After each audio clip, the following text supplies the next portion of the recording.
எல்லாருக்கும் வணக்கம். ஏற்கனவே நம்ம இயல் 1, 2 6வது பார்த்துட்டோம். அதில் இயல் 3வது நம்ம கன்டினியூ பண்ண போகிறோம். ஸோ அதில் பார்த்தோன்னா கிட்டத்தட்ட ஃபுல்லாக அறிவியல் சம்மந்தமாக இருக்கும், எந்திர உலகம் அப்படின்னு சொல்லிட்டு. ஸோ அதில் ஒன்று பார்த்தோம்னா அறிவியல் ஆத்திச்சூடி அப்படின்னு சொல்லிட்டு. ஸோ நம்ம அதை பற்றி பார்க்க போகிறோம். ஆத்திச்சூடி அப்படின்றது அகரவரிசையில் அறிவுரை சொல்லும் இலக்கியம் தான் ஆத்திச்சூடி. எப்படி கொஸ்டின் கேட்கலாம்? அகரவரிசையில் அறிவுரைகளை சொல்லும் டேஸ் என்பது அகரவரிசையில் அறிவுரைகளை சொல்லும் ஒரு இலக்கியம் அப்படின்னு சொல்லி கேட்பாங்க. அப்படி கேட்டாங்கன்னா ஆத்திச்சூடி அப்படின்னு சொல்லும். ஸோ அவையோட ஆத்திச்சூடி நமக்கு தெரியும், பாரதியோட புதிய ஆத்திச்சூடி தெரியும். அதே மாதிரி காலத்திற்கு ஏற்ப அறிவுரைகளை கூறினர். அகரவரிசையில் அறிவியலை அறிவோம் அப்படின்னு சொல்லிட்டு ஒரு இது கொடுத்துருக்காங்க, பார்க்கலாம். அறிவியல் சிந்தனைக்கோள், ஆய்வில் மூழ்கு, இயன்றவரை புரிந்துகொள், ஈடுபாட்டுடன் அணுகு, உண்மை கண்டறி, ஊக்கம் வெற்றி தரும், என்றும் அறிவியலை வெல்லும், ஏன் என்று கேள், ஐயம் தெளிந்து சொல், ஒருமித்து செயல்படு, ஓய்வர உலை, ஔடதமாம் அனுபவம். எழுதுறது யாருன்னு பார்த்தோம்னா நெல்லை சு. முத்து அப்படின்றவர். ஸோ சொல்லும் பொருளும் பார்க்கலாம். இயன்றவரைனா முடிந்தவரை, ஒருமித்த ஒன்றுபட்ட, ஔடதம்னா மருந்து. ஓகே, நெக்ஸ்ட் நூல்வெளி பார்க்கலாம். தம்மை ஒத்த அலைநிலத்தில் சிந்திப்பவர் அப்படின்னு சொல்லிட்டு அப்துல் கலாமே பாராட்டிருக்காரு. யாரை பார்த்தோம்னா நெல்லை சு. முத்து. இது அடிக்கடி கேட்குற கொஸ்டின் வச்சுக்கலாம், ரொம்ப முக்கியமான ஒரு கொஸ்டின். ஸோ தம்மை ஒத்த அலைநிலத்தில் சிந்திப்பவர் அப்படின்னு சொல்லிட்டு அப்துல் கலாம் யாரை சொல்றாரு? நெல்லை சு. முத்து. ரொம்ப முக்கியம். இவர் அறிவியல் அறிஞர், அது மட்டும் இல்லாமல் கவிஞர். அறிஞரும் இவர் தான், கவிஞரும் இவர் தான். விக்ரம் சாராபாய் விண்வெளி மையம், சதீஷ் தவான் விண்வெளி மையம், அதே மாதிரி இந்திய விண்வெளி மையம், இதிலெல்லாம் பணியாற்றிருக்காரு. அறிவியல் கவிதைகள், கட்டுரைகள் பலவற்றை எல்லாமே எழுதியிருக்காரு. 80க்கும் மேற்பட்ட நூல்களை எழுதி வெளியிட்டார். எத்தனை? 80க்கும் மேற்பட்ட நூல்கள். ஸோ அறிவியல் ஆத்திச்சூடி என்னும் நூலின் ஒரு பகுதி இங்கே தரப்பட்டுள்ளது. ஸோ இதில் முக்கியமானது பார்த்தோம்னா தம்மை ஒத்த அலைநிலத்தில் சிந்திப்பவர்னு சொல்லிட்டு அப்துல் கலாம் சொன்னது யாருன்னா நெல்லை சு. முத்து. இவர் பார்த்தோம்னா விக்ரம் சாராபாய் விண்வெளி மையம், சதீஷ் தவான் விண்வெளி மையம், இந்திய விண்வெளி மையம், இதில் வேலை செஞ்சிருக்காரு. எப்படி கொஸ்டின் கேட்கலாம்? நெல்லை சு. முத்து எங்கெங்க அறிவியல் மையத்தில் வேலை செஞ்சிருக்கான்னு கொடுத்து ஒரு 4 கொடுத்து இதில் 3 தப்பு எது இல்லை கரெக்ட் எது அப்படின்னு சொல்லி கேட்கலாம். ஸோ தெரிஞ்சுக்கிறது நல்லது. விக்ரம், சதீஷ், பேர் பார்த்துக்கோங்க, விக்ரம், சதீஷ், அதுக்கப்புறம் இந்திய விண்வெளி மையம்.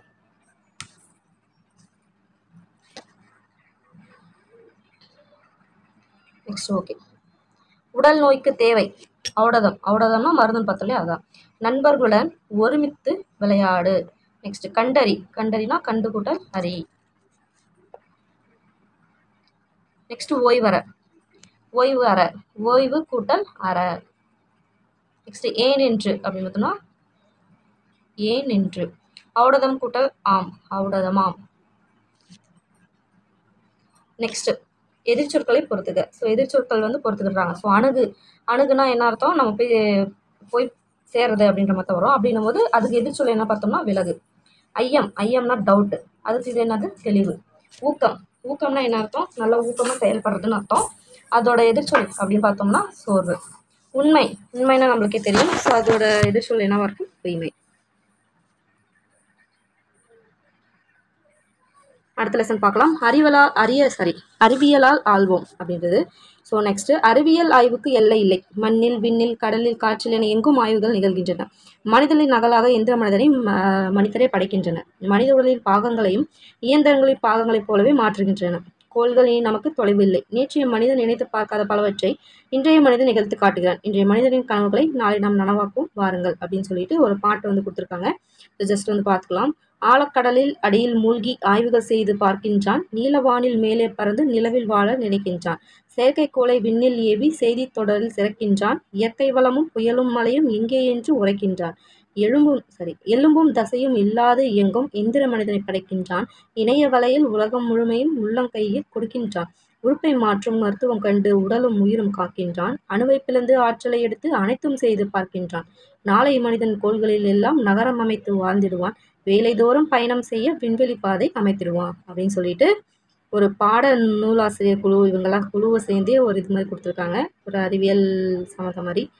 ஸோ அதை தான் கொடுத்துருக்காங்க. ஓகே, இதில் முக்கியமான ஒரு லைன் எது அப்படின்னு பார்த்தோம்னா வானை அளப்போம், கடல் மீனை அளப்போம், சந்திர மண்டலத்தியல் கண்டு தெளிவோம், சந்தி தெருப்பிற்கும் சாத்திரம் கற்போம் அப்படின்னு சொல்லிட்டு பாட்டு யாருன்னா பாரதியார். இது ரொம்ப முக்கியமான ஒரு கோட்ஸ். ஸோ வானையும் அளப்போம், கடல் மீனையும் அளப்போம். வானா மேலே, கடல் மீன் கீழே. ஸோ அதை வச்சுக்கலாம். சந்திர மண்டலத்தையும் நாங்கள் கண்டு தெளிவோம். சந்திர மண்டலத்தையும் நம்ம கண்டு தெளிவோமா. அதே மாதிரி சந்தி தெருப்பெருக்கம் சாத்திரம் கற்போம் அப்படின்னு சொல்லிட்டு பாரதியார் சொல்றாரு.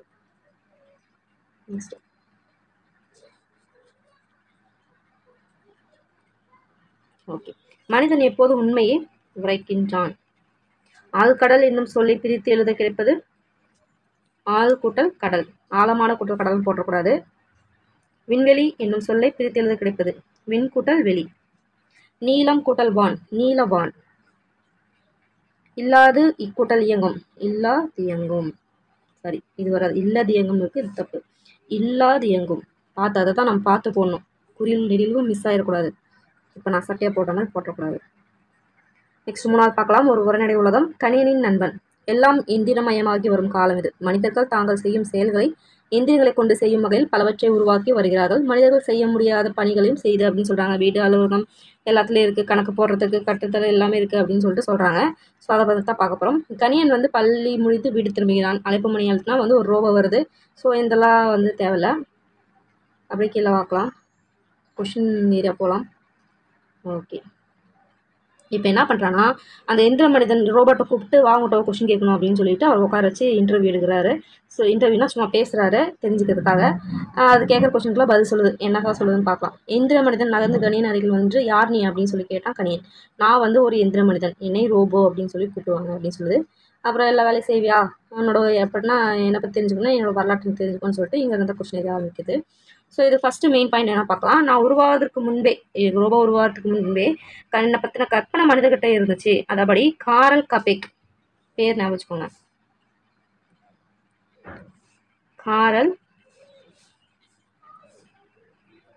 காரல் கபெக் அப்படின்றவர் என்ன பண்ணுறாரு, செக் நாட்டை சேர்ந்தவர். அவர் என்ன பண்ணுறாருன்னா ஒரு நாடக ஆசிரியர். ஓகேங்களா. ஸோ அந்த நாடக ஆசிரியர் என்ன பண்ணுறாருன்னா 1920 வந்து ஒரு நாடகம் மட்டும் எழுதுறாரு. அதில் ரோபோ அப்படின்ற ஒரு சொல்ல ஃபஸ்ட்டு பயன்படுத்துறாரு. அதில் தான் ரோபோ அப்படின்னு பேர் வைக்கிறாங்க. ஸோ பேர் இதெல்லாம் ரொம்ப முக்கியம். காரல் கபெக். அதுக்கு அடுத்தது இயர் 1920ன்றது முக்கியம். அவர் தான் ரோபோ அப்படின்ற ஒரு வார்த்தை வந்து அவர் வந்து சொல்கிறாரு. ஸோ ரோபோக்கு அர்த்தம் அப்படின்னு பார்த்தோம்னா அடிமை அப்படின்றது தெரிஞ்சுக்கணும். வேறு எப்படி கொஸ்டின் கேட்கலாம். அவர் வந்து எந்த வகையில் நாடகம் எழுதியிருக்கான்னு பார்த்தோன்னா, தொழிற்சாலையில் ரோபோக்கள் வந்து வேலை செய்கிற மாதிரி ஒரு நாடக காட்சி வந்து அமைச்சிருந்தாராம். இப்படித்தான் வந்து ரோபோன்ற சொல் வழக்கத்துக்கு வந்துச்சு அப்படின்னு சொல்கிறாரு. ஸோ நெக்ஸ்ட், மனிதர்கள் தம் வேலைகள் எளிதாக செய்ய முதலில் எந்திரங்களை கண்டுபிடித்தனர். அவை இயங்குவதற்கு மனித ஆற்றல் தேவைப்பட்டது. அக்குறையை போக்க மனிதன் கண்டுபிடித்தது தான் தானியங்கி அப்படின்னு சொல்கிறாங்க. ஸோ தானியங்கி அப்படின்னா என்ன அப்படின்னு பார்த்தோன்னா, நுட்பமாக கடினமாக ஒரே மாதிரியான வேலையை மனிதனை விட வந்து விரைவாக செய்து முடிக்கிற எந்திரம் தான் தானியங்கி அப்படின்னு சொல்கிறாங்க. ஸோ அந்த தானியங்கி கூட தான் இயங்கி அப்படின்னு இருந்துச்சு இல்லையா, அது கூட ஒரு கணினி எப்பவுமே இணைஞ்சிருக்கும். ஸோ அந்த தானியங்கி கட்டுப்படுறது இந்த கணிதம் அப்படின்னு சொல்கிறாங்க. இந்த மாதிரி தானியங்கள் தான் வந்து பல தொழில் நிறுவனங்களில் பயன்பட்டு வருது அப்படின்னு சொல்கிறாங்க. இவை பயன்படும் இடத்திற்கு ஏற்ற வகையில் எந்திர கைகள், நகரும் கால்கள், சூழ்நிலையில் உணர்வுக்கு அதனால் நுண்ணறிவு கருவிகள், அதாவது சென்சார் சொல்லுவாங்களே, அதான் நுண்ணுணர்வு கருவிகள் எல்லாமே வந்து உருவாக்கப்படுகின்றன அப்படின்னு சொல்கிறாங்க. ஃபார் எக்ஸாம்பிள் வந்து ஏதோ ஒன்று டைப் பண்ணணும், இல்லை வந்து பிரிண்ட் அவுட் மட்டும் எடுக்கணும், அதுக்கு அந்த தானியங்கிக்கு கை மாதிரி ஒரு உறுப்பு இருந்தால் மட்டுமே போதும். அது திருப்பி அது செஞ்சுட்டு கிடக்கும். ஸோ இல்லை வந்து பெடல் போட்டு அமுத்துற மாதிரியோ, இல்லை வந்து காலில் வந்து உதைக்கிற மாதிரி ஏதோ ஒரு விஷயம் வந்து இருக்குது, காலால் செய்கிற மாதிரி இருக்குன்னா அதுக்கு கை இருக்கணும்னு அவசியம் இல்லை, கால் மாதிரி இருக்க உறுப்பு இருந்தால் மட்டும் போதும். இந்த மாதிரி வந்து அந்த தொழில் நிறுவனங்களுக்கு ஏற்ற மாதிரி பார்த்தோம்னா அதுக்கு கையை காலை வச்சு அவங்க யூஸ் பண்ணுறாங்க. அதே மாதிரி நுண்ணுணர்வு கருவிகள், சென்சார்ஸும் யூஸ் பண்ணுறாங்க அப்படின்னு சொன்னாங்க. சரி, நான் அதை பார்க்கணும் அப்படின்னு வா காட்டுக்கிறேன் அப்படின்றாங்க. ஓகே, அதுக்கு முன்னாடி இந்த தெரிந்து கொள்வோம் பார்த்துக்கலாம். மனித முயற்சிகளுக்கு மாற்றாக தானே இயங்கும் இயந்திரம் தானியங்கி. அதாவது தானே இயந்திரம் அதிலே வந்துச்சு, தானே இயங்கும் இயந்திரம் தான் தானியங்கி. இது வந்து தோற்றத்தில் மனிதர் போல இல்லாமலும் இருக்கலாம். மனிதனாக இருக்கணும் மட்டும் அவசியம் கிடையாது, மனிதர் இல்லாமல் மாதிரியும் இருக்கலாம் அப்படின்னு சொல்கிறாங்க. ஆனால் மனிதர்கள் மேலே செயல்களை வந்து நிறைவேற்றும் அப்படின்னு சொல்லிட்டு பிரிட்டானிக்கா கலைக்களஞ்சியம் தானியங்களுக்கு விளக்கம் தராங்க. ஸோ தானியங்கிக்கு வந்து விளக்கம் தருது யாருன்னு பார்த்தோன்னா பிரிட்டானிக்கா கலைக்களஞ்சியம். மனுஷன் மாதிரி தான் இருக்கணும்னு அவசியம் கிடையாது, ஆனால் மனுஷன் மாதிரி எல்லா வேலையும் செய்யும் அப்படின்றாங்க. ஓகே, இவை தொழிற்சாலையில் பயன்படுத்தப்படும் தானியம். இதில் கொடுத்துட்டாங்க பார்த்தீங்களா, இது வந்து ஸ்க்ரூ சம்திங் இதை மாற்றமாக இருக்குது. ஸோ அதுக்கு கை மாதிரி இருந்தால் மட்டும் போதும், கால் தேவை கிடையாது. அந்த மாதிரி உற்பத்தி செய்தல், பழுதுகளை நீக்குதல் போன்ற பணிகளை செய்கின்றன. இந்த காட்சிகளை பார்க்கணியா அப்படின்னு சொல்லிட்டு அந்த இதை சொல்லுது. இதுதான் தொழிற்சாலையில் பயன்படுத்த தானியங்கி. அதுக்கப்புறம் மருத்துவம் பார்க்கறதுக்கும் யூஸ் ஆகுது. சிக்கலான அறுவை சிகிச்சை செய்யவும் யூஸ் ஆகுது. அதே மாதிரி உலகத்தில் மனிதன் போக முடியாத இடமான ரொம்ப அடியாழமான பெருங்கலோட அடியாழம், வெப்பநிலை உரநிலைக்கு கீழே உள்ள துருவப்பகுதி, இது எல்லாத்துக்குமே போய் ஆய்வு நடத்துறதுக்கு யூஸ் ஆகுது அப்படின்னு சொல்லிட்டு சொல்கிறாங்க. அது கணின்னு கேட்குறோம், இந்த மாதிரி உருவமைப்பில் இல்லையே அப்படின்னு சொன்னால், தன்னோட வேலையை வந்து எளிமையாக செய்ய முதல்ல தானியங்கி தான் வந்து மனுஷன் உருவாக்கினா. அதுக்கப்புறம் தான் அவங்க மனுஷனை போலவே யோசிக்கிற ஒரு தானியங்கி வேணும் அப்படின்னு சொல்லிட்டு தான் எந்திர மனிதன் அப்படின்னு சொல்லிட்டு மனுஷனை போலவே கை காலு கை எல்லாம் தலையெல்லாம் கொடுத்து ஒரு இது உருவாக்கலாம் அப்படின்னு சொன்னாங்க. அப்படின்னா எந்திர மனிதனுக்கும் தானியங்கிக்கும் உள்ள வேறுபாடு என்ன அப்படின்னு சொல்லிட்டு கேட்குறான். ஸோ இது தெரிஞ்சுக்கிறது முக்கியமான அவசியம். ஸ்டேட்மெண்ட் கொஸ்டினில் கேட்கறதுக்கு வாய்ப்பு இருக்குது. ஸோ எந்திர மனிதனுக்கும் தானியங்கிக்கும் உள்ள வேறுபாடு என்னன்னு பார்த்தோம்னா ஒரே ஒரு விஷயம் தான், செயற்கை நுண்ணறிவு, ஆர்டிஃபிஷியல் இன்டெலிஜென்ஸ். ஸோ அதுதான் வந்து தானியங்கியும் எந்திர மனிதருக்கும் ரோபோட்டுக்கும் நடுவில் இருக்கிற ஒரு வித்தியாசம். ஸோ என்னன்னு பார்த்தோம்னா செயற்கை நுண்ணறிவு, ரொம்ப முக்கியமான ஒரு வார்த்தை, செயற்கை நுண்ணறிவு. செயற்கை நுண்ணறிவுனா என்ன அப்படின்னு பார்த்தோம்னா, மனிதர்களாக நீங்கள் எப்படி நுண்ணறிவால் செயல்படுவீங்களோ அதே மாதிரி உங்களை மாதிரி என்னால் சில கட்டளைகளை வந்து வடிவமைத்து எனக்கு வந்து வச்சுருவாங்க. ஸோ அது மூலிமா நான் வந்து இயங்குவேன் அப்படின்னு சொல்லிட்டு சொல்கிறாங்க. ஸோ உண்மையாகவே செயற்கை நுண்ணறிவு மனிதர் போல செயல்பட முடியுமா அப்படின்னு கேட்குறான். அதுக்கு ஒரு எக்ஸாம்பிள் சொல்லுது. அது ஒரு கொஸ்டின் ஏரியா. முடியும். செயற்கை நுண்ணறிவின் வலிமையை நீ அறிந்து கொள்ள வேண்டுமா, ஒரு நிகழ்ச்சி குறியும் கேள். இயர் பார்த்துக்கோங்க, 1997, 1997 மே மாதம் பார்த்தோம்னா சதுரங்க போட்டி ஒன்று நடக்குது. அதில் உலக சதுரங்க வெற்றியாளர் கேரி காஸ்பரோவ், பேர் பார்த்துக்கோங்க, கேரி காஸ்பரோவ் அப்படின்றவர் கலந்துக்கிறாரு. இவர் யார் கூட வந்து போட்டி போகிறாருன்னா, ஐபிஎம், நம்மளுக்கு நல்லாவே தெரியும், சாஃப்ட்வேர் கம்பெனி, அது உருவாக்கிய ரோபோ, அந்த ரோபோ பேர் டீப் ப்ளூ கேரி காஸ்பரோவ் பேர் ரொம்ப முக்கியம் அப்படின்ற ஒரு சூப்பர் கம்ப்யூட்டர் வந்து அவரோட போட்டிடுது. அதில் பார்த்தோம்னா இந்த டீப் ப்ளூ தான் வெற்றி பெறுது அப்படின்னு சொல்லிட்டு சொல்கிறாங்க. ஸோ இப்படியாக வந்து முடியுது. நெக்ஸ்ட் பார்த்தோம்னா வேற ஒரு முக்கியமான ஒரு பாயிண்ட் பார்த்தோம்னா இந்த சோஃபியா அப்படின்றது தான். உலகிலே முதலாக சவுதி அரேபியா வந்து ஒரு ரோபோக்கு வந்து குடியுரிமை தருது, சிட்டிசன்ஷிப் வந்து கொடுத்துருக்காங்க ஒரு ரோபோக்கு. அது பேர் தான் வந்து சோஃபியா அப்படின்னு சொல்லிட்டு சவுதி அரேபியாவில் கொடுக்குறாங்க. அதே மாதிரி ஐக்கிய நாடுகள் சபை என்ன பண்ணுன்னா, புதுமைகளின் வெற்றியாளர் அப்படின்னு சொல்லிட்டு அதுக்கு ஒரு பட்டத்தையும் சோஃபியாவுக்கு வந்து கொடுக்குறாங்க. ஸோ என்னென்னா, சோஃபியாவுக்கு வந்து சவுதி அரேபியா, எந்த நாடு, சவுதி அரேபியா தான் வந்து குடியுரிமை கொடுத்துருக்காங்க. அதே மாதிரி ஐக்கிய நாடுகள் சபை பார்த்தா புதுமைகளின் வெற்றியாளர்னு சொல்லிட்டு ஃபர்ஸ்ட் டைம் ஒரு உயிரில்லாத ஒரு பொருளுக்கு ஐநா சபை வந்து பட்டம் வழங்குது அப்படின்னு சொல்லிட்டு சொல்கிறாங்க. இது ரொம்ப முக்கியமான பாயிண்ட். ஓகே, அவ்வளோதான். இதில் முக்கியமான ஒரு விஷயம் பாயிண்ட் என்னென்னா, ஃபஸ்ட்டு பார்த்தோம்னா அந்த ரோபோ அப்படிங்கிற ஒரு பேர் எப்படி வந்துச்சு அப்படின்றது தான். அந்த ரோபோ அப்படின்ற பேர் பார்த்தோம்னா காரல் கட்டக் அப்படின்றவர் செக் நாட்டை சேர்ந்த ஒரு நாடக ஆசிரியர். அவர் பார்த்தோம்னா 1920 அந்த இதில் வந்து ஒரு நாடகம் எழுதுறாரு. அதில் தான் ரோபோ அப்படின்ற வார்த்தை ஃபஸ்ட்டு அடிமை அப்படின்னு சொல்லிட்டு அர்த்தம். அது ஃபஸ்ட்டு வருது அப்படின்னு சொல்கிறாங்க. ஸோ நெக்ஸ்ட் பார்த்தோம்னா தானியங்கி எப்படிலாம் வந்து யூஸ் ஆகுது அப்படின்னா, நுண்ணுணர்வு கருவிகள், கை கால் எல்லாம் வச்சு சூழ்நிலைக்கு ஏற்ற மாதிரி மாற்றுறாங்க அப்படின்றாங்க. அதே மாதிரி கலைக்களஞ்சியம், பிரிட்டானிக்கா கலைக்களஞ்சியம் தானியங்கிக்கு வந்து இது என்ன விளக்கம் சொல்கிறாங்கன்னா, மனித முயற்சிக்கு மாட்டாக தானியங்கிறதுனால தான் தானியங்கி மனுஷ மாதிரி தான் இருக்கணும் அப்படின்னு சொல்லிட்டு அவசியம் இல்லை, எல்லாமே இருக்கலாம் அப்படின்னு சொல்கிறாங்க. வேற என்னன்னு பார்த்தோம்னா, தானியங்கிக்கும் ரோபோட்டுக்கும் என்ன வித்தியாசம் அப்படின்னு பார்த்தோம்னா, செயற்கை நுண்ணறிவு நான் பார்த்தோம் இல்லையா, ஆர்டிஃபிஷியல் இன்டெலிஜென்ஸ் தான் ரெண்டுக்கும் இருக்கிற வித்தியாசம். அது ரொம்ப முக்கியம். அதே மாதிரி பார்த்தோம்னா நெக்ஸ்ட் கொஸ்டின் ஏரியா பார்த்தோம்னா, செயற்கை நுண்ணறிவு மூலிமா உருவாக்கின ஐபிஎம் அப்படின்னு சொல்லிட்டு டீப் ப்ளூ அப்படின்னு ஒரு ரோபோட்டை வந்து சூப்பர் கம்ப்யூட்டர் வந்து உருவாக்குறாங்க. அது என்ன பண்ணுதுன்னா 1997 மே மாதம் பார்த்தோம்னா ஒரு செஸ் போட்டி, உலக சதுரங்க வெற்றியாளரான கேரி காஸ்பரோவோட போட்டி போட வைக்கிறாங்க. கேரி காஸ்பரோட போட்டி போட வைக்கும்போது அதுதான் வந்து ஜெயிக்குது அப்படின்னு சொல்கிறாங்க. நெக்ஸ்ட் முக்கியமானது பார்த்தோன்னா சோஃபியா. இந்த சோஃபியான்றது ஒரு ரோபோ. அந்த ரோபோ பார்த்தோன்னா சவுதி அரேபியாவில் குடியுரிமை கொடுத்துருக்காங்க, சிட்டிசன்ஷிப் கொடுத்துருக்காங்க. அதேமாதிரி ஐக்கிய நாடு சபை வந்து ஃபஸ்ட்டு உயிரில்லா பொருளான இதுக்கு புதுமைகளின் வெற்றியாளர் அப்படின்னு சொல்லிட்டு கொடுக்குறாங்க அப்படின்றது ஒரு முக்கியமான ஒரு பாயிண்ட் இதில். அவ்வளோதான் இதில். வேற என்ன பார்க்கலாம். நுட்பமாக சிந்தித்து அறிவது என்னன்னு பார்த்தோம்னா நுண்ணறிவு. தானே இயங்கும் இயந்திரம் தான் தானியங்கி. நின்றிருந்த என்ற சொல்லை பிரித்து எழுத கிடைப்பது நின்றிருந்த, நின்று கூட்டல் இருந்த. அவ்வுருவம் அப்படின்னு சொல்ல பிரித்தல்னா ஆ கூட்டல் அவ்வுருவம், ஆ கூட்டல் உருவம். மருத்துவம் கூட்டல் துறை, மருத்துவத்துறை. அடுத்து செயல் கூட்டல் இலக்க என்பதனை சேர்த்து எழுதுக, செயல் இலக்க. நீக்குதல் எனும் சொல்லின் எதிர்ச்சொல். ஸோ நீக்குதல்னா போக்குதல், தள்ளுதல், அழித்தல் எப்படினாலும் எழுதலாம். ஸோ அதுக்கு ஆப்போசிட் பார்த்தோம்னா சேர்த்தல். எழுது என்னும் சொல்லின் எதிர்ச்சொல் என்ன அப்படின்னு பார்த்தோம்னா எழுதுனா ஈஸி, சிறிது பெரிது வருது. ஸோ அதுக்கு மனிதன் தன் வேலைகளை எளிதாக்க கண்டுபிடித்த விதம் தானியங்கி. இதுக்கு ஆன்சர் தானியங்கி. தானியங்கிக்கும் எந்திரமனத்துக்கும் இடையே உள்ள முக்கிய வேறுபாடு நம்ம பார்த்தோம் இல்லையா, செயற்கை நுண்ணறிவு, ஆர்டிஃபிஷியல் இன்டெலிஜென்ஸ். உலக சதுரங்க வீரரை வெற்றி கொண்ட மீத்திற்கு கணிப்பு என்ன, டீப் ப்ளூ. சோஃபியா ரோபோவுக்கு குடியுரிமை கொடுத்த நாடு எதுன்னு பார்த்தோம்னா சவுதி அரேபியா. ஓகே, அவ்வளோதான் முடிஞ்சு. நெக்ஸ்ட் பார்க்கறதுனா இன்னொரு பார்க்கலாம். ஒளி பிறந்தது, அப்துல் கலாமோட நேர்காணல். குழந்தைகளிடம் மாணவர்களிடம் மிகுந்த அன்பு காட்டியவர் மறைந்த மேனாள் குடியரசுத் தலைவர் மேதகு அப்துல் கலாம். எப்படி கேட்கலாம்? குழந்தைகளிடம் மாணவர்களிடம் மிகுந்த அன்பு காட்டியவர் யார்? அப்துல் கலாம். ஓகே. அதேமாதிரி மாணவர்கள் முன்னேற பல வழிகளை எடுத்து சொன்னவர், எதிர்காலம் பற்றி கனவு கண்டு அதை அடைய வேண்டும் என்று அவர் கனவாக இருந்தது. மாணவர்களோடு பேசுவதை மிகவும் விரும்பி அவரை சந்தித்தால் மகிழ்ச்சியாக இருக்கும் அல்லவா அப்படின்னு சொல்லிட்டு ஆரம்பிக்கிறாங்க.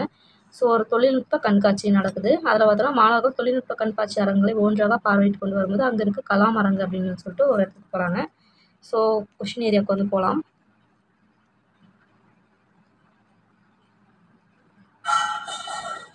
ஓகே, இந்த கொஷின் பார்த்துக்கோங்க. உங்களுக்கு மிகவும் பிடித்த புத்தகம் எது அப்படின்னு கேட்குறாங்க. தமிழில் திருக்குறள் தான் எனக்கு ரொம்ப பிடிக்கும் அப்படின்னு சொல்கிறாரு. அதுவும் அறிவற்ற காக்கும் கருவி செருவார்க்கும் உள்ளளிக்க லாகா அரண் அப்படின்னு சொல்லிட்டு சொல்கிறாங்க. பகைவராலும் அந்த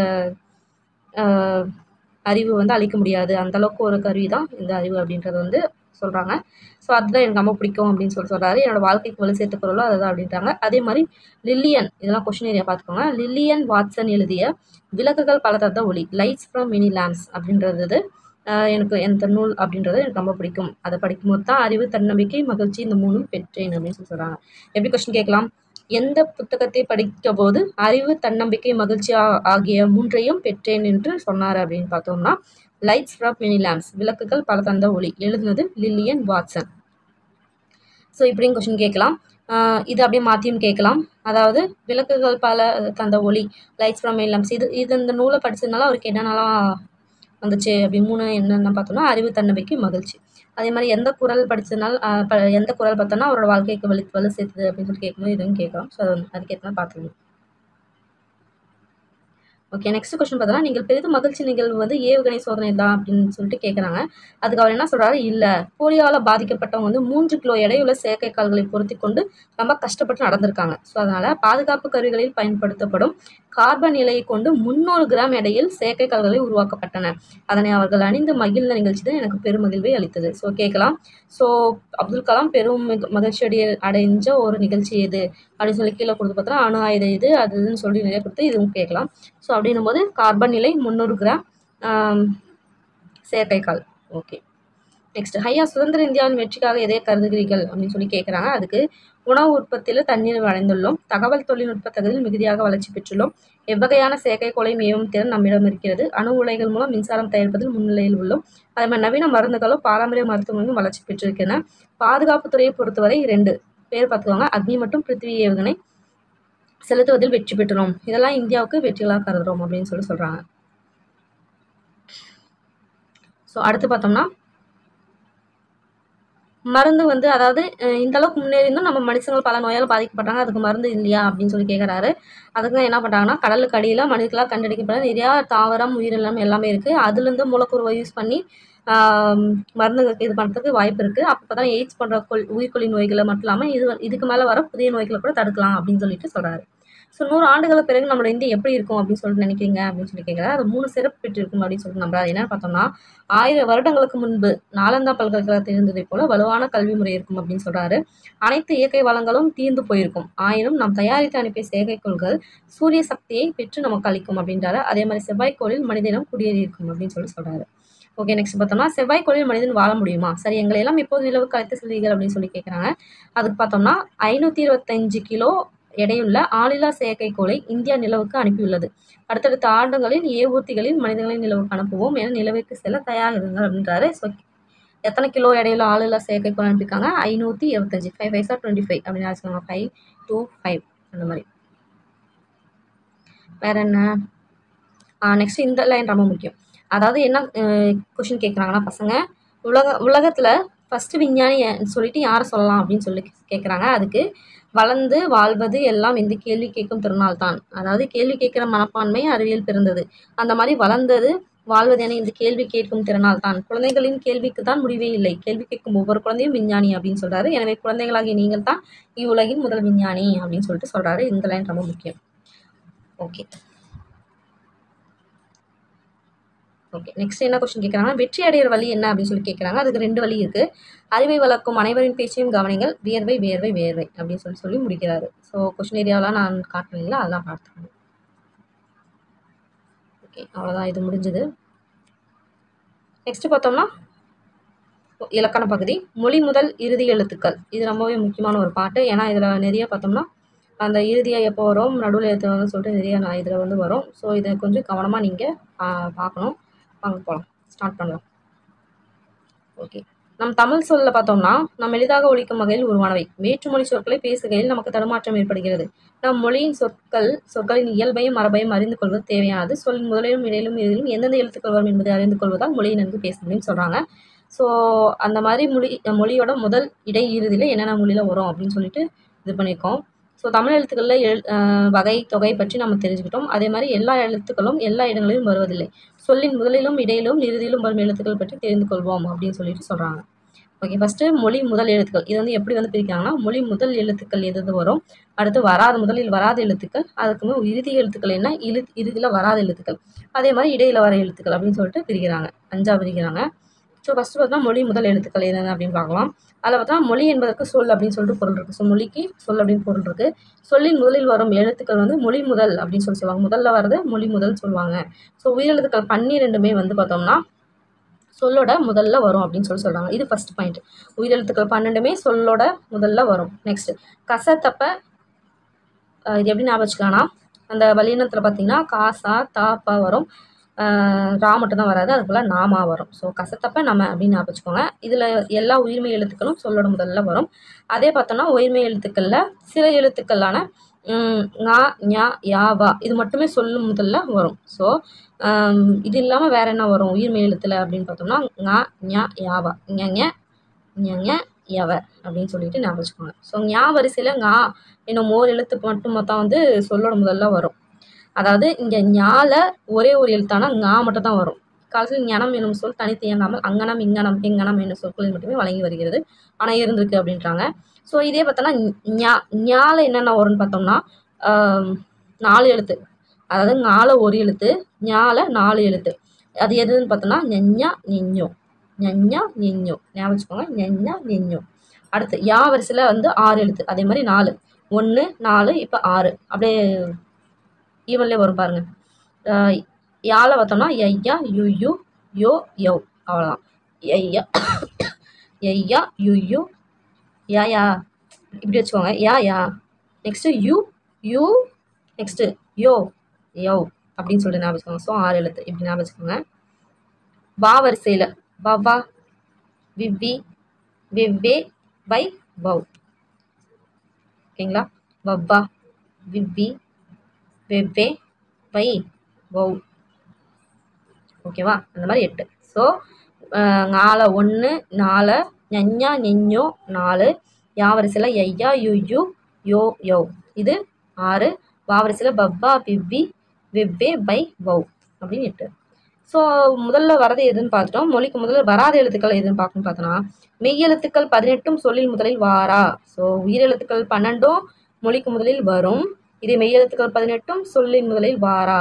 அதே மாதிரி டா நா ரா லா ரா லா ராணா ஆகிய 8 உயிர்மெய் எழுத்துக்களும் வரிசையில் ஒரு எழுத்து கூட சொல்லின் முதலில் வராது.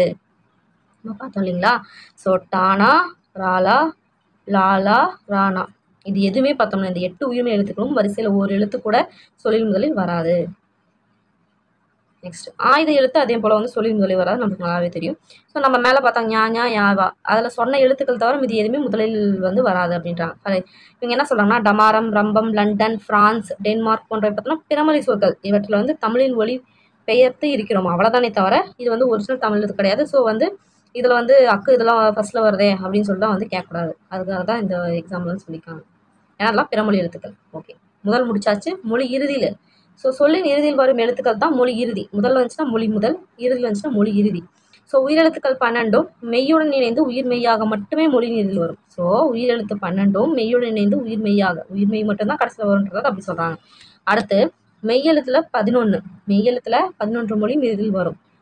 எதுன்னு பார்த்தா ஞா நா நா யா ரா ல வ ல ல நா அப்படியே வந்து லைனாக வரும். எரல வளல லானா அப்படியே லைனாக வரும். எரல வளல. நெக்ஸ்ட் பார்த்தோன்னா இதில் பார்த்தோன்னா ஞா நா நம்ம இது அப்படியே வரும். ஞா நா நா மா இன்னு இது அப்படி பார்த்துக்கோங்க. மொத்தம் 11 மொழி, 11 எழுத்து மெய் எழுத்து. அதே மாதிரி மொழி இறுதி ஆகா எழுத்துக்கள் எது அப்படின்னு பார்த்தோம்னா சொல்லின் இறுதியில் உயிரெழுத்துக்கள் எப்பவுமே தனித்து வராது அப்படின்றாங்க. அதுக்கு எக்ஸப்ஷன் இருக்குது. உயிரெழுத்துக்கள் வந்து மெய்யெழுத்துடன் இணைந்து உயிர் மெய்யாக மட்டுமே சொல்லு இதில் வரும் அப்படின்னு தான் உண்மை. பட் வந்து ஒரு சில கேஸில் வரும். எப்போன்னு பார்த்தோம்னா அளபடை எழுத்துக்களில் மட்டும்தான் இடம்பெறும். உயிரெழுத்துக்கள் சொல்லோட இறுதியில் வரும் அப்படின்றாங்க. அதே மாதிரி ஆயுத எழுத்து சொல்லி இறுதியில் வராது, எப்பவுமே அது நடுவில் தான் வரும். ஸோ நெக்ஸ்ட் பார்த்தோன்னா இந்த வலிய எழுத்துக்கள் ஞாபகம் வச்சுக்கோங்க. கூட வந்து ngா மட்டும் எக்ஸ்ட்ரா வரும். கசட தப்பற நடுவில் இங்கு. இந்த 7 மெய்யெழுத்து வந்து சொல்லோட இறுதியில் வரதில்லை அப்படின்றாங்க. சொல்லோட இறுதியில் வராது. அதே மாதிரி உயிர்மெய் எழுத்துக்கள்ல ngா அப்படின்னு பற்றி அதுவும் சொல் இதில் வராது. நம்ம ngா பார்த்தோம், முதல்ல மட்டும் தான் வரும் அப்படின்னு சொல்லிட்டு. இது வந்து இறுதியில் வராது. ஸோ எக்ஸாம்பிள் அதே மாதிரி எக்ஸப்ஷன் சொல்கிறாங்க. கார்த்திக், ஹாங்காங், சுஜித், ஜாங்கிரி, திலீப், மியூனிச் போன்ற பிறமொழி பெயர் சொற்களில் இவ்வெழுத்து வந்து இறுதி எழுத்தாக இடம்பெறுவது உண்டு. ஏன்னா அது வந்து பிறமொழி எழுத்து, அதனால அப்படி வரும். நெக்ஸ்ட் அதே மாதிரி எகர வரிசையில் கே முதல் நே வரை கே முதல் நே முடிய எந்த உயிர்மெய் எழுத்தும் மொழி இறுதியில் வருவதில்லை. எது கேலேருந்து நே வரைக்கும் எதுவுமே வராது இறுதியில். அதே மாதிரி ஒகர வரிசையில் நோ தவிர எந்த உயிர்மெய் எழுத்துக்கும் மொழி இறுதியில் வர்றதில்லை அப்படின்ட்டாங்க. நோ மட்டும் தான் கடைசியில் வரும்ன்றாங்க. அதுவுமே நோன்ற சொல் பார்த்தோன்னா ஓரெழுத்து ஒரு மொழி தனியாக வந்து துன்பம் அப்படின்னு ஒரு பொருள் வரும். அதனால தான் அது நோ வருது அப்படின்றாங்க. ஸோ எகர வரிசையில் கேலேருந்துங்க ஒகர வரிசை நோ அது மட்டும் வருது அப்படின்றாங்க. சரி, வரதில்லை, அதை தவிர எதுவுமே வரதில்லை. இது கேலேருந்து நே வரைக்கும் எதுவுமே வராது அப்படின்றாங்க. ஸோ எகரத்தில் கேலேருந்து நே வரது கிடையாது. ஒகர வரிசையில் நோ மட்டும்தான் வரும். அது ஒரு எழுத்து ஒரு மொழியாக வரும். நெக்ஸ்ட் சொல்லின் இடையில் வரும் எழுத்துக்கள். மெய் எழுத்துக்கள் 18 சொல்லின் இடையில் வரும். நம்மளுக்கு நல்லாவே தெரிஞ்சது. மெய் எழுத்து வந்து சொல்லின் எழுத்து நடுவில் வந்து வரும். அதே மாதிரி உயிர்மெய் எழுத்துக்களும் சொல்லின் இடையில் வரும். அதே மாதிரி ஆயுத எழுத்து இடையில் மட்டும்தான் வரும். அதாவது எப்படி கொஸ்டின் கேட்கலாம் ஸ்டேட்மெண்ட்டில், இடையில் வரும்ன்றதோ இடையில் மட்டுமே வரும் அப்படின்றதுக்கும் வித்தியாசம் இருக்குது. ஸோ ஆயுத எழுத்து சொல் வந்து இடையிலும் வரும் அப்படின்னு வந்துச்சு அப்படின்னா அந்த ஸ்டேட்மெண்ட் தப்பு. இடையில் மட்டுமே வரும் அப்படின்றது தான் கரெக்டான ஒரு லைன். அளபடையில் மட்டுமே உயிர் எழுத்துக்கள் பார்த்தோம்னா சொல்லின் இடையில் வரும். அளபடை பற்றி ஓகே, அது அளபடையில் மட்டும்தான் பார்த்தோம்னா உயிர் எழுத்துக்கள் சொல்லின் இடையில் வரும். அதே மாதிரி இறுதியிலும் வரும். ஓகே, அவ்வளோதான். ஓகே, இது வந்து ஒரு முக்கியமான ஒரு லைன் தான். சர் ராமன் பற்றி வந்து சொல்லியிருப்பாங்க. ஸோ 1921 பார்த்தோம்னா மத்திய தரைக்கடலில் ஒரு கப்பல் இங்கிலாந்தை நோக்கி சென்று கொண்டிருந்தது. தமிழர் ஒருவர் கப்பலின் மேல்தளத்தில் நின்று கடல் அழகை பார்த்து கொண்டிருந்தார். திடீரென அவரது உள்ளத்தில் கடலில் ஏன் நீளமாக காட்சியளிக்கிறது அப்படின்ற வினா எழுந்தது. அவ்வினா அவரை உறங்க விடவில்லை. இங்கிலாந்து பயணம் முடிந்து இந்தியா திரும்பினார். பிறகு பாதரச ஆவி விளக்கு, பென்சின் மற்றும் நிலமாலை காட்டி இதெல்லாம் யூஸ் பண்ணி ஆய்வை தொடங்குறாரு. ஆய்வின் முடிவு 1928 பிப்ரவரி 28வது நாள், அதாவது 8/2/1928 28 முடியும். அதை வச்சு ஞாபகம் வச்சுக்கலாம். அந்த நாள் அன்னைக்கு ராமன் விளைவு அப்படின்ற தன்னோட கண்டுபிடிப்பை வெளியிடுறாரு. ஸோ 1921 பார்க்குறாரு. அதே மாதிரி 28 பிப்ரவரி 1928 அன்னைக்கு வந்து ராமன் விளைவு கண்டுபிடிச்சு வெளியிடுறாரு. இந்த கண்டுபிடிப்புக்கு வந்து இந்தியாவோட அறிவியலுக்காக முதல் நோபல் பரிசையும் இவருக்கு வந்து பெற்று தந்தது. அதனால தான் அவரோட கண்டுபிடிப்பு வெளியிட்டான பிப்ரவரி 28 நாளை நாம் வந்து ஆண்டுதோறும் தேசிய அறிவியல் நாள், இதுதான் முக்கியமான பயன், தேசிய அறிவியல் நாள் என்னைக்கு நம்ம கொண்டாடுறோம் அப்படின்னு பார்த்தோம்னா பிப்ரவரி 28. நல்லா ஞாபகம் வச்சுக்கணும். பிப்ரவரி 28 தான் தேசிய அறிவியல் நாளாக நம்ம கொண்டாடுறோம். அவர் யாருன்னா சர் ராமன், நம்மளுக்கு நல்லாவே தெரிஞ்சிச்சு. ஸோ ராமன் விளைவை கண்டறிந்தவர் யார்? சர் ராமன். ராமன் அவர்களுக்கு நோபல் பரிசு பெற்றிருந்த கேள்வி எது? கடலில் ஏன் நீல நிறமாக காய்ச்சல் இருக்கிறது அப்படின்றது தான். தேசிய அறிவியல் நாள் எப்போ கொண்டாடப்படுகிறது? பிப்ரவரி 28. ஏன்னா அன்னைக்கு தான் பிப்ரவரி 28 1928 அன்னைக்கு தான் சர் ராமன் விளைவு அப்படின்றத வெளியிட்டு முதல் வந்து நோபல் பிரைஸ் வாங்குவாங்க. அதனால அதை வந்து தேசிய அறிவியல் நாள் கொண்டாடுறோம். முக்கியமான விஷயம் இது. ஓகே, நெக்ஸ்ட் பின்வரும் தொடர்களை அடிக்கோட்டிட்டு சொல்லி இணையான தமிழ் சொற்கள் எழுது அப்படின்னு கேட்குறாங்க. ஸோ கம்ப்யூட்டர் துறையில் உங்கள் அறிவை வளர்த்துக் கொள்ளுங்கள், காலிங் பெல், அதுக்கடுத்து மிஷின், ரோபோ, இது எல்லாத்துக்குமே பார்த்தோம்னா தமிழ் சொல் வந்து எழுத சொல்கிறாங்க. கீழே அப்படியே கமெண்ட்டில் போடுங்க, அதுக்கெல்லாம் கண்டுபிடிச்சி போடுங்க.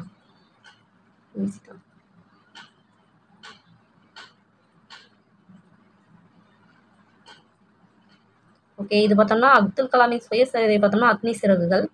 சிந்தித்து செயல்படும் தானியங்கி தான் ரோபோட் அப்படின்வாங்க. எந்திர மனிதனுக்கு குடியுரிமை வழங்கிய முதல் நாடு என்னன்னு பார்த்தோம்னா சவுதி அரேபியா, சோஃபியா அப்படின்றதுக்கு. ரோபோ சொல் பார்த்தோம்னா அடிமை. அகர வரிசையில் அமையும் இலக்கியம். அகர வரிசையில் அமையும் இலக்கியம் என்ன சொல்லுங்க.